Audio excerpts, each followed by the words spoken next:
નમસ્કાર દર્શક મિત્રો, પોલીસ ફોકસ ન્યૂઝ ચેનલમાં આપનું હાર્દિક સ્વાગત છે। હવે એક નજર આજના મુખ્ય સમાચાર પર।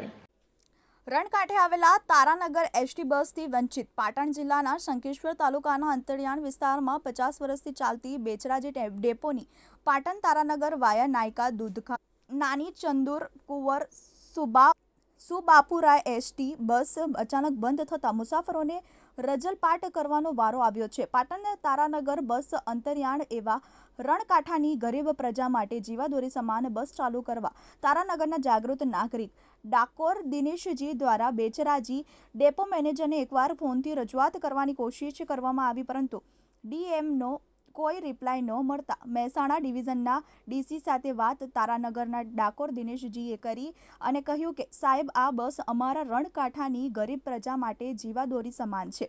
આ બસમાં લગભગ તારાનગરથી મોટા ભાગના દર્દીઓ જ પાટણ દવાખાને જતા અને આવતા હોય છે।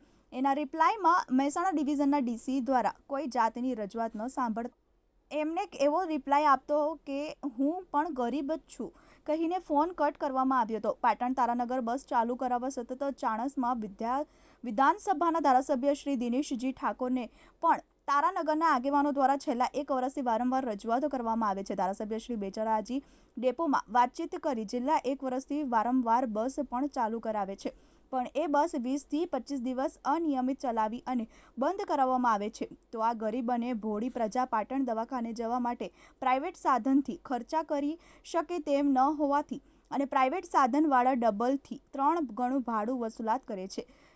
તો તાત્કાલિક ધોરણે આ બસને રેગ્યુલર ચાલુ કરવા ગ્રામજનોની વિનંતી છે। રાજુ જોશી। મિત્રો, આવા જ અવનવા સમાચાર જાણવા માટે અમારી ચેનલને લાઈક કરો, સબસ્ક્રાઇબ કરો અને બેલ આઇકોન પર પ્રેસ કરો, જેથી અમારી ન્યૂઝની બધી જ અપડેટ આપને મળતી રહે।